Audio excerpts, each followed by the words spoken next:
Pues buenas tardes. Si recuerdan, la semana pasada empezamos a hablar de uno de los eventos más importantes en la historia de la humanidad. El nacimiento de un bebé bien especial. Y digo eso porque solo chequen esto. Dios mismo decidió darse como regalo. ¿No es increíble eso? Darse como regalo para toda la humanidad. ¿Y cómo lo hizo? Se envolvió en el cuerpo de un bebé para no solo identificarse con nosotros al vivir aquí una vida terrenal, pero sobre todo para enseñarnos claramente quién es Él. Imagínense qué es lo que Dios hizo. Y más que nada, para pagar por todo lo que todo el mundo hemos hecho que no ha estado bien, por el pecado. Dios se envolvió en el cuerpo de un bebé y vino a este mundo para darse como regalo para toda la humanidad. Eso es increíble, inesperado. Ese es nuestro Dios. Y la Biblia nos cuenta la historia de ese bebé. Pero curiosamente, como vimos la semana pasada, el evento del nacimiento del bebé solo lo describen 2 de los 4 autores de los evangelios de la Biblia. Hay 4 autores de los evangelios. Después están las cartas de Pablo y cartas de alguien más y algunas de Juan, etcétera. Pero hay 4 evangelios. Y de esos 4 evangelios donde cuentan la historia con más detalle de quién es Jesús, solo 2 escribieron el nacimiento de este bebé. ¿No se les hace increíble eso? Y es por eso que, y por muchas otras cosas más, que creo yo, sin duda alguna, que la Biblia es la palabra de Dios. Porque ¿cómo se les pudo pasar? ¿Cómo se les pudo haber escapado a 2 de ellos el no haber incluido uno de los eventos más importantes de la historia de Jesús, como es el nacimiento? Y la respuesta es porque ellos no lo escribieron como los historiadores lo hacen. Ellos lo escribieron inspirados sobrenaturalmente por el que quiso contar la historia de diferentes maneras para que pudiéramos ver claramente su huella en las Escrituras. Y ese es Dios. Dios los inspiró a cada uno de ellos de distinta manera para que escribieran la historia de este bebé, la historia de este hombre, de una manera distinta para que todos pudiéramos ver la huella de Dios en las Escrituras. Y eso lo podemos ver si analizamos con cuidado lo que hizo. Solo chequemos rápidamente cómo lo hizo Juan el apóstol, que lo hizo de una manera muy especial. Si leemos su evangelio en el libro de Juan, en el capítulo 1, versículo 1, chequen cómo lo escribió. Del 1 al 5 dice: en el principio ya existía el Verbo, se estaba refiriendo a Jesús, y el Verbo estaba con Dios, y el Verbo era Dios. Imagínense, ya nos están mandando señales de humo de quién era este Verbo, de quién era Jesús, la segunda persona, la Trinidad, ahí está. Por medio de Él todas las cosas fueron creadas. Sin Él nada de lo creado llegó a existir. En Él estaba la vida, y la vida era la luz de la humanidad. Esta luz resplandece en las tinieblas, y las tinieblas no han podido extinguirla. Eso es lo que escribió Juan al principio de su evangelio. Es increíble lo que puso ahí, y veamos por qué empezó así. Y para eso es bueno saber que Juan fue el último de estos 4 autores que escribieron su versión. Él fue el último que escribió esto, y que vivió muchos años más que los demás apóstoles, y que además vio muchísimas atrocidades pasar a través de los años, como la destrucción de Jerusalén en el año 70. Más de 1 millón de judíos murieron en esa destrucción de Jerusalén en el año 70 con el emperador Tito Romano. Juan lo vio, los demás no. o como la muerte de sus amigos, Pedro, Pablo y los otros apóstoles, o algunos seguidores. Dios hizo que Juan escribiera esto de esta manera porque él fue testigo de muchas cosas que pasaron, o como la persecución despiadada de otros cristianos en diferentes ciudades. Juan estaba en medio de las tinieblas, pero a pesar de esa obscuridad en la que vivió, a pesar de lo que vio y de lo que experimentó, nunca perdió la fe en el bebé que había nacido. Nunca perdió la fe en este bebé. Es increíble. Porque ese bebé no solo era la luz, pero también era la vida. Fíjense cómo lo dijo en Juan 1:4. Dice, la vida que da luz a toda la humanidad. Este bebé vino para dar vida a toda la humanidad. Y por eso decidió empezar su evangelio así. No con la descripción del nacimiento, pero con el significado del nacimiento. Vida para todos. Eso es exactamente lo que Dios inspiró a Juan para escribir. No escribió el significado del nacimiento, o más bien no hizo la descripción del nacimiento, sino dio el significado, vida para todos. Juan decide escribir el por qué vino la luz y no cómo vino. Increíble, ¿no lo creen? Porque Dios así lo inspiró. Pero ahora, ¿por qué no vemos qué es lo que hizo Dios con Mateo? ¿Por qué no checamos cómo lo escribió? Y él sorprendentemente empieza la historia con la genealogía de Jesús, aún antes de contar la historia del nacimiento, que eso es también increíble. Aún antes de empezar de contar la historia del nacimiento, él empieza con otra historia, la genealogía de Jesús. Y bueno, eso es muy interesante porque ahorita vamos a ver qué es lo que Mateo tenía en mente cuando lo escribió así, o más bien Dios a través de él. Entonces, si vamos al libro de Mateo, en el capítulo 1, si quieren poner sus Biblias ahí, abran el capítulo 1 de Mateo.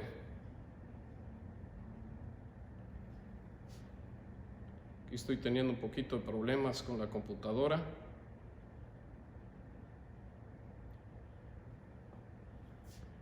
¿Por qué es tan interesante como lo escribió Mateo? Porque muchos hubieran empezado con el nacimiento y después con el linaje de Jesús.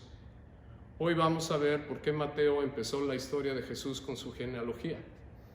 Y sobre todo, por qué nombró en esa genealogía a personas que nunca deberían de haber sido mencionadas en el linaje de la persona más santa y más pura. Eso es lo interesante de verlo de esta manera, porque nos metemos más profundamente al por qué lo escribieron como lo escribieron. Y entonces, empezando con un análisis un poco más profundo del que normalmente se hace cuando se cuenta esta historia, ¿qué preguntas deberíamos de hacer para entender por qué Mateo lo hizo así? O sea, la primera pregunta es ¿por qué empezó con la genealogía y no con el nacimiento? Y la segunda, ¿por qué escribió la genealogía de la manera en que lo hizo? ¿Por qué lo hizo así? Y bueno, vamos a ver las respuestas.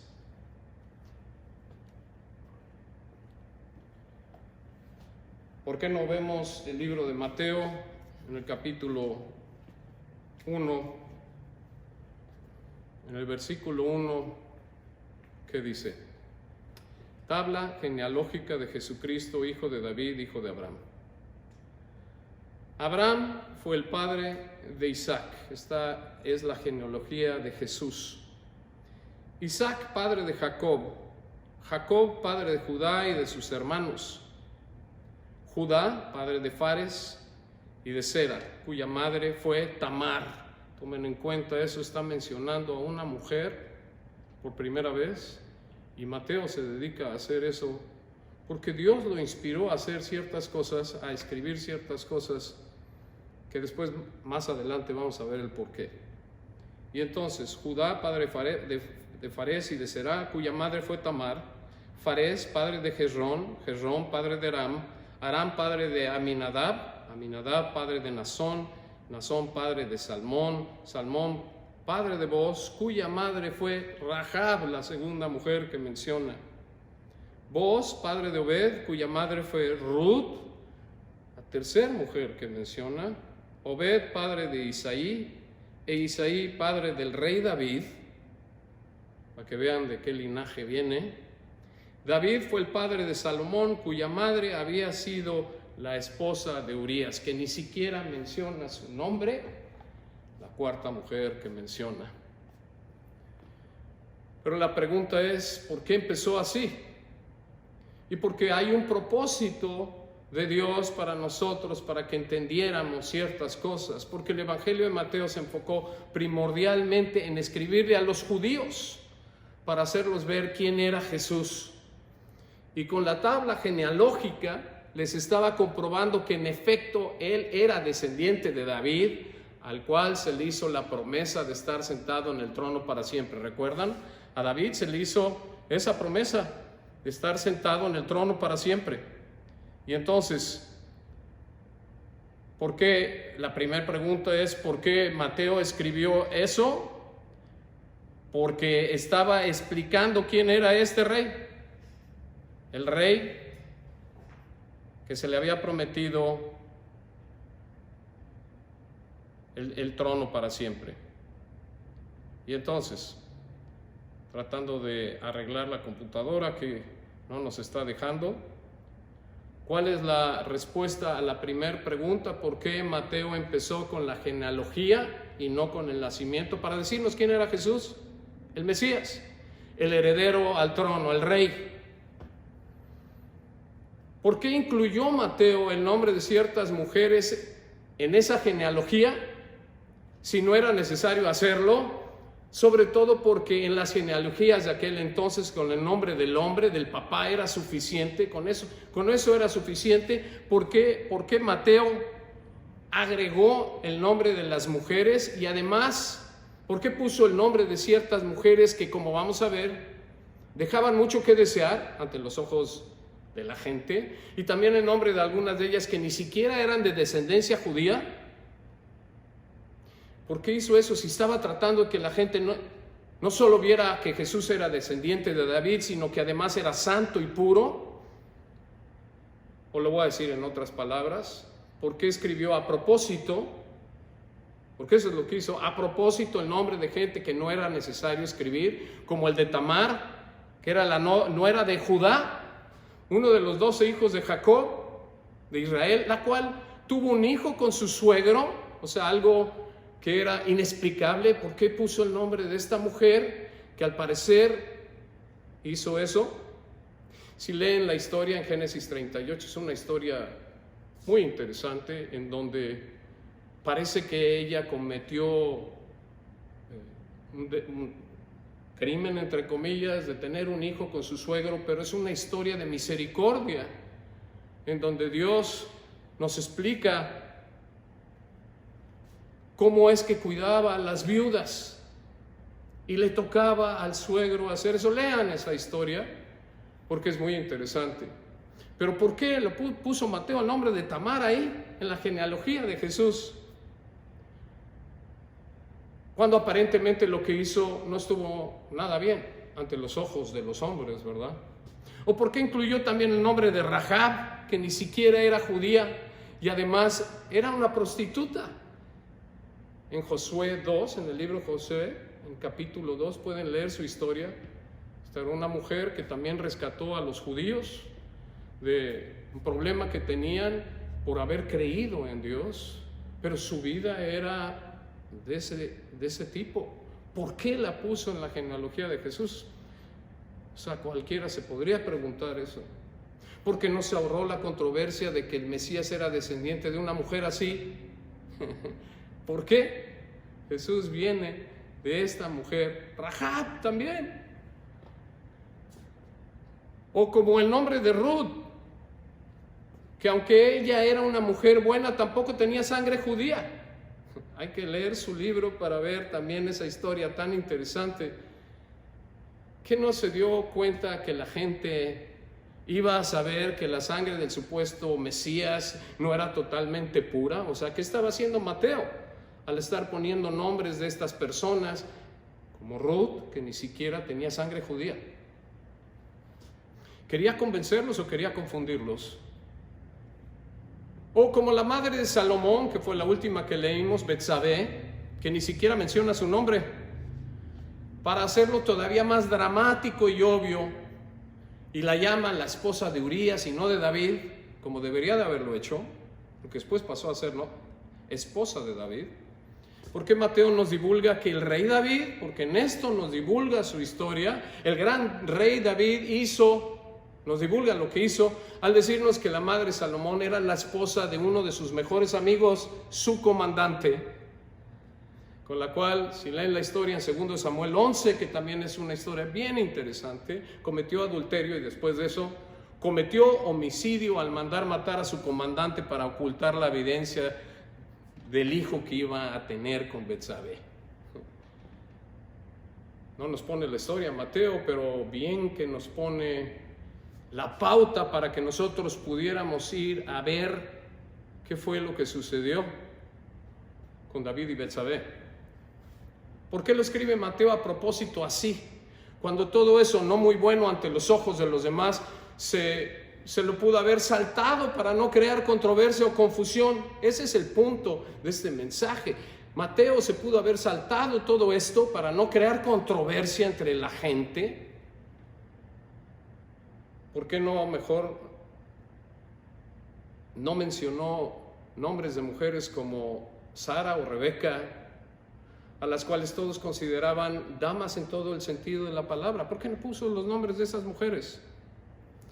Porque hizo eso Mateo, y por eso estamos metiéndonos más profundamente a cómo está escrito, porque Dios tuvo un propósito en que Mateo escribiera esto, para que nos diéramos cuenta de algo.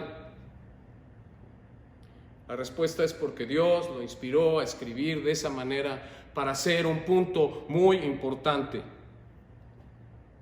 Déjenme hago una pausa aquí, porque yo creo que estamos todos de acuerdo que no es lógico que Mateo o cualquier otro que hubiera escrito algún libro de la Biblia lo hubiera escrito así por sí mismo, ¿o no es verdad?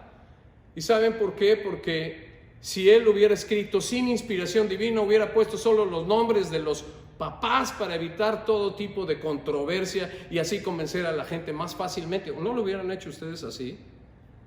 Si esta no es una inspiración divina, pues yo escribo los nombres de los hombres y me dejo de controversias para que todo el mundo crea lo que estoy escribiendo. Eso es lo lógico.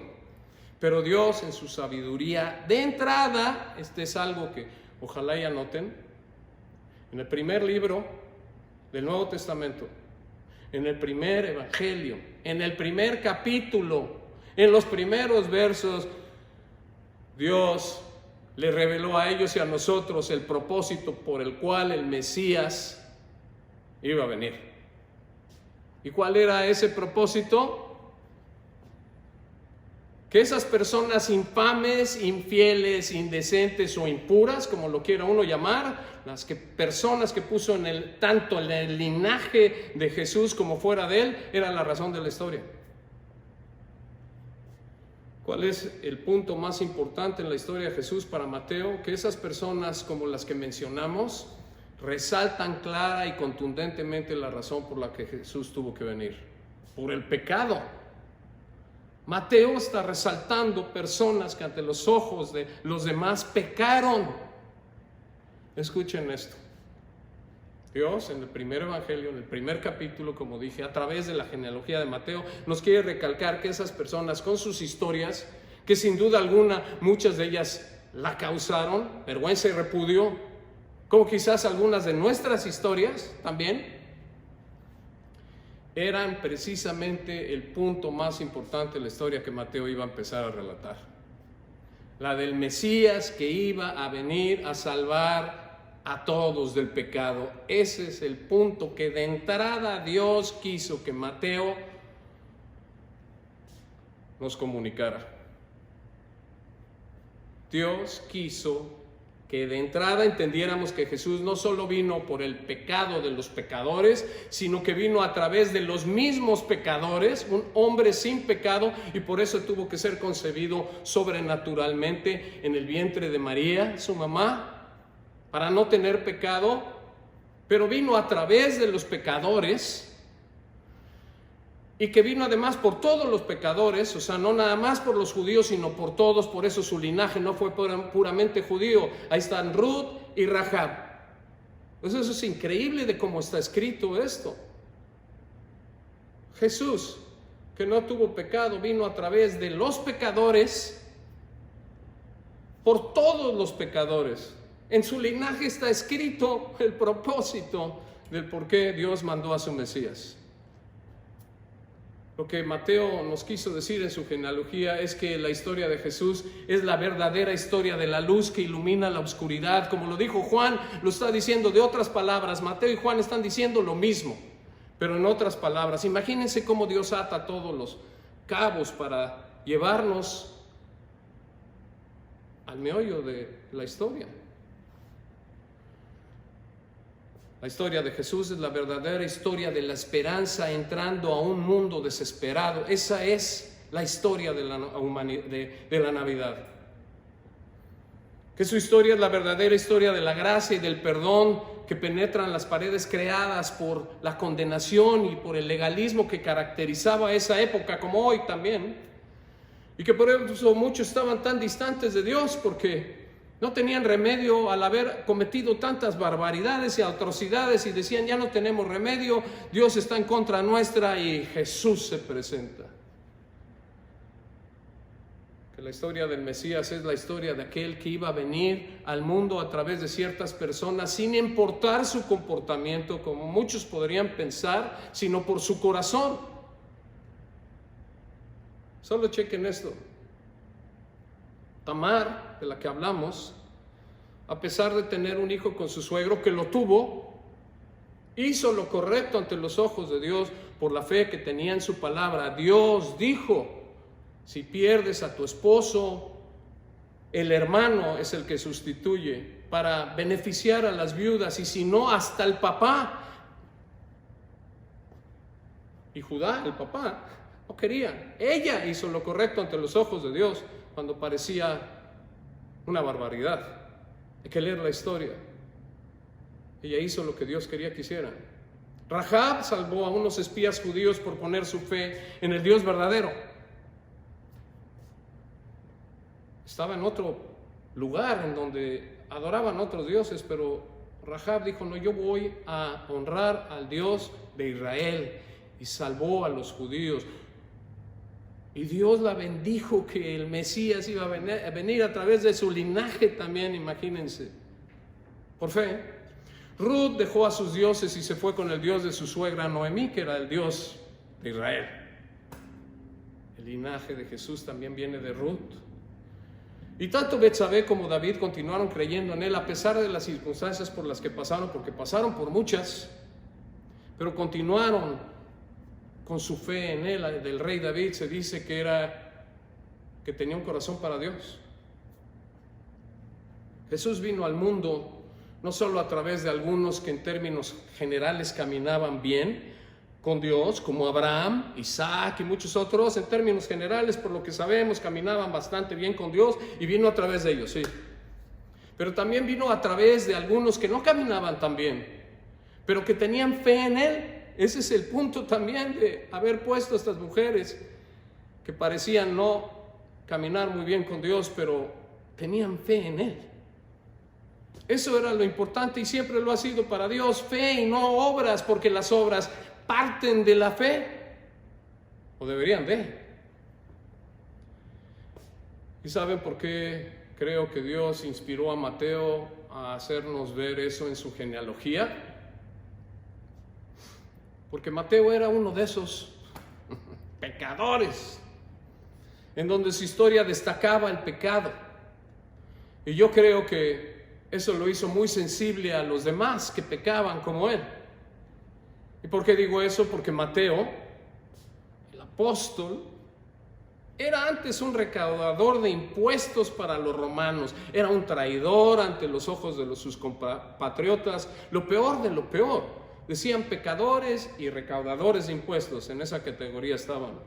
Era la vergüenza para su familia. Era un ratero, un opresor, era un infame corrupto empleado del gobierno romano. Ese era Mateo.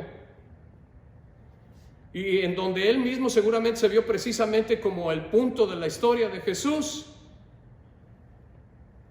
que vino a través de los pecadores, para los pecadores. Y Jesús, cuando lo vio, a este gran pecador, como lo consideraban todos, fíjense qué hizo con él. En Mateo 9, en el versículo 9. Esto es lo que Jesús hizo con él. Al irse de ahí, donde estaba Jesús, Jesús vio a un hombre llamado Mateo, sentado en la mesa de recaudación de impuestos. Sígueme, le dijo. Mateo se levantó y lo siguió. Mientras Jesús estaba comiendo en casa de Mateo, hasta su casa fue, muchos recaudadores de impuestos y pecadores llegaron y comieron con él y sus discípulos. Cuando los fariseos vieron esto, o sea, los sacerdotes de aquel entonces, le preguntaron a sus discípulos de Jesús: ¿por qué come su maestro con recaudadores de impuestos, con pecadores? Al oír esto, Jesús les contestó: no son los sanos los que necesitan un médico, sino los enfermos. Pero vayan, aprendan qué significa esto. Lo que pido de ustedes es misericordia y no sacrificios. Porque no he venido a llamar a justos, sanos, sino a pecadores. Jesús invitó a Mateo a seguirlo, a este gran pecador. ¿No suena familiar la historia? Porque Jesús nos ha invitado a nosotros también, no importa cómo seamos, pecadorcitos, pecadorzotes, o de la calaña de Mateo, que todo mundo lo detestaba. Quizás no somos como él, pecadorzotes, pero pecadores somos. ¿Y qué historia, verdad? Jesús comiendo con los pecadores. Pues ¿qué no se supone que era santo? Esa fue la pregunta que le hicieron los sacerdotes de aquel entonces y que aún hoy en día hacen muchos legalistas. ¿Qué hace uno con gente que no se comporta como Dios quiere? ¿Qué hace uno con gente así? Pues evangelizarla, decirle quién es Dios. Eso es lo que deberíamos de hacer. Dios nunca nos dijo que nos salgamos de este mundo. Él dijo que nos quedemos en el mundo, pero que no seamos del mundo. ¿Cuál fue la respuesta de Jesús cuando los fariseos le dijeron: ¿qué haces tú con esa gente? Y Jesús dice: no son los sanos los que necesitan un médico, sino los enfermos, refiriéndose a los pecadores, no a los que creen que no han pecado. Y también les dijo en el versículo 13: vayan y aprendan lo que significa esto. Lo que les pido a ustedes es misericordia y no sacrificios. ¿Qué quiere decir? Lo que les pido es su corazón, no las reglas. ¿Qué fue lo que Jesús le dijo a ellos y a nosotros? Que vino por los enfermos, por los pecadores, y para que Él, Dios, para Él, lo más importante es el corazón y no las reglas. Y cuántas veces no nos han enseñado a creer que las reglas son más importantes que el corazón. Y no estoy diciendo que no sean importantes, pues claro que lo son. Dios tiene su proceso de obedecer reglas para nuestro beneficio, claro que son importantes, pero es más importante el corazón. Y lo dejamos atrás. Y queremos ser legalistas, muchos. ¿Cuántas veces no nos han dicho que para acercarse a Dios tenemos que cumplir con las reglas? Tenemos que ser buenos, como si pudiéramos ser buenos bajo la definición de Dios, que no es imposible. Todos hemos pecado, no podemos cumplir con las reglas. O que tenemos que someter nuestra voluntad a Él, porque si no, no nos va a recibir en su reino. ¿Cuántas veces nos han dicho eso? Que sin ofender, eso no es la palabra de Dios. Jesús vino al mundo no porque el mundo se estaba comportando muy bien ante los ojos de Dios, sino al contrario. Él vino al mundo para remover el obstáculo que tenía a la gente tan distante de Dios. El pecado, a eso vino, para que de esa manera pudiéramos tener todos una relación con Él. Solo por fe y no por obras, o para decirlo más claramente, empieza por fe en el Mesías y continúa con obras, porque las obras salen de la fe también. La pregunta para nosotros dentro de esta historia, porque nos tenemos que referir a nosotros, en qué nos afecta esta historia, que es en mucho. Una de las preguntas que nos tenemos que hacer es: ¿estamos enfermos? O sea, ¿somos pecadores? Algunos quizás digan que pues no tanto como otros, ¿no? No, yo como el mocho a orejas para nada, por supuesto que no. Pero sí, enfermos al fin y al cabo. Y qué bueno que algunos lo admitan, ojalá y todos los que nos estén viendo, porque a veces no es fácil hacerlo, porque creemos que nosotros solo podemos resolver nuestra enfermedad, porque no es muy severa, dándonos una dosis de medicina, que es obediencia de las reglas, que finalmente no nos las quita. O sea, nada más estamos haciendo la finta de que estamos obedeciendo, no somos tan malos como los demás, quiere decir que somos buenos. Eso no es cierto. Buenos ante los ojos de Dios no, porque bueno quiere decir sin pecado. ¿Saben cuál es la ventaja de los que están muy enfermos? Como los que mencionamos anteriormente, que se dan cuenta de eso y saben que necesitan ayuda y van por eso al doctor. Qué bueno que nos demos cuenta de que todos tenemos un problema y que solo el médico de médicos lo puede resolver. Pero quizás hay alguno aquí que crea que no lo está. No, yo enfermo no sé ni de qué hablas. Qué triste, porque Jesús solo vino por los enfermos, como Él dijo. ¿Estamos enfermos? Pues claro que lo estamos todos. Si somos honestos con nosotros mismos, nada más vean el egoísmo que todos tenemos. Unos lo manifiestan más que otros, obvio, pero todos tenemos el virus del pecado, hablando en una pandemia tan tremenda en la que estamos. El virus del pecado es peor que esta pandemia, porque finalmente nos mata a todos y nos separa de Dios para siempre, a menos de que vayamos al doctor, y es gratis, y tiene la medicina para curar ese virus, que es su propia sangre. Jesús vino a exactamente darnos eso, la medicina que es gratis para curar este virus que nos mata y nos separa de Él para siempre. A eso vino Jesús. Ese es el motivo de la Navidad. Mateo tuvo que resaltar a aquellos que habían pecado en grande en la genealogía de Jesús, porque él entendió que había unos tan enfermos que era imposible que sanaran por sí mismos a menos de que encontraran un médico, y él, Mateo, era uno de ellos. El propósito de la Navidad está en la genealogía de Jesús, en el primer libro del Testamento, del Nuevo Testamento, en el primer capítulo, y somos nosotros. El propósito de la Navidad somos nosotros, Dios rescatándonos. No importa cuánto hayamos pecado, ni qué tan frecuentemente lo hayamos hecho o lo sigamos haciendo, no importa. Por eso Mateo puso a estos pecadores ahí y él mismo se identificó con ellos. Jesús vino por nosotros, los enfermos, para sanarnos. Lo único que tenemos que hacer es reconocer que sí estamos enfermos, que sí hemos pecado y que Él es la cura. Eso es todo lo que tenemos que hacer. Es tan sencillo y tan difícil, porque se lo dicen a muchos y dicen: no, es imposible que sea así de sencillo. Pues es sencillo. Estamos enfermos, hemos pecado. Jesús, que es Dios, vino a sanarnos, y es todo lo que tenemos que aceptar para entrar a su reino, para ser recompensados en su reino. Esa es otra cosa. hay que caminar con Él. Ahí sí hay que obedecer las reglas, pero todo empieza por fe.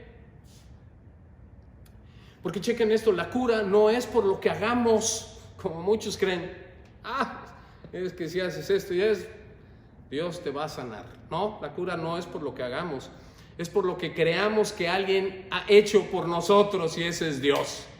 Esa es la gran diferencia. La cura no es por lo que hagamos, es por lo que creamos que alguien, Dios, ha hecho por nosotros, sanarnos en la cruz. Esa es la Navidad, el regalo de Dios para un mundo contaminado de pecado, la solución de Dios al problema del hombre, la reconciliación eterna del hombre con Dios por medio de la segunda persona de la Trinidad, que resulta ser todo Dios y todo hombre, el Mesías, Jesús, todo Dios, todo hombre, algo increíble de entender, imposible. Estas son las mejores noticias que jamás vayamos a recibir. Todos podemos sanar, los que estamos aquí o allá, que hayamos aceptado a este Mesías, ya estamos sanos, tenemos vida, como dijo Juan, la vida vino al mundo, pero tenemos que decírselo a los demás también, por eso estamos aquí, para que los demás lo sepan. El Mesías vino a este mundo para rescatarnos. Ese es el propósito del por qué Dios inspiró a Mateo a escribirlo de una manera, a Juan a escribirlo de otra, a Marcos de otra y a Lucas de otra. Y todos esos escritores coinciden en que Jesús es la solución al problema. De eso se trata la Navidad. Estamos a 10 días de celebrarla.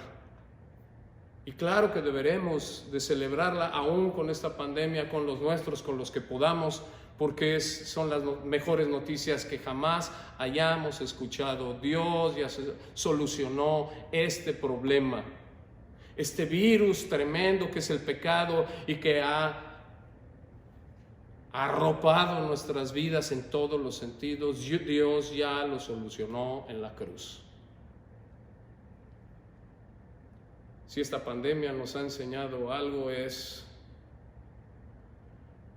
que hay algo tremendo allá afuera, y es un bichito que nos trae muy angustiados y muy confundidos. Pero hay un virus más grande, que es el pecado, que ha estado desde el inicio de la humanidad hasta nuestros días, y que ese ha pasado desapercibido por todos nosotros, porque creemos que así es y que no nos vamos a ir a ningún otro lugar y que esto se acaba aquí. Es cuestión de perspectiva. Si esto no se acaba aquí y la Biblia es la verdad, hay un virus que nos puede matar y separar de Dios para siempre, y hay una cura ya. La vacuna del coronavirus ya va a llegar, porque Dios tiene una solución. La vacuna para entrar a su reino es aceptar que Jesús murió por nosotros en la cruz. Para eso vino ese bebé. Esa es la Navidad. Reciban la vacuna, no se queden sin ella, por favor, se los pido. Son las mejores noticias que han oído. No se recibe a través de obras, se recibe a través de fe, de aceptar que Jesús vino a morir por ustedes en la cruz. Ese bebé es la solución a poder vivir eternamente felices con Dios y con nuestros seres queridos. Vacúnense, por favor. Los que puedan vacunarse del coronavirus también. Padre, venimos ante ti a darte gracias de que hay una solución para la enfermedad del pecado, y fue ese bebé. Y nos los has explicado de diferentes maneras en tus diferentes libros, para que todos podamos ver tu huella de haber inspirado a estos hombres para escribir la verdad, tu verdad, de tu Mesías, de quién es de cuándo vino, de qué es lo que hizo, de por qué lo hizo y de dónde vamos a ir los que hayamos puesto nuestra fe en Él. No hay mejores noticias que esa. Dios, y en este momento que estamos pasando por tanta incertidumbre, porque los casos de este coronavirus están aumentando, porque las muertes también, porque las noticias no son nada agradables. Dios, esa es la vida física y nos angustia, por supuesto, y lo que queremos es una solución, pero es más importante la vida eterna, la espiritual, porque el cuerpo se queda, pero el espíritu sigue viviendo. La pregunta es, ¿en dónde? ¿Contigo o sin ti? Y nosotros, los que estamos viendo, ojalá y decidamos contigo por medio de tu bebé, por medio de tu regalo.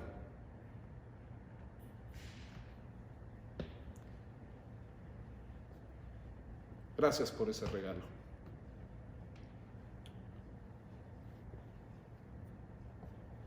En el nombre de Jesús.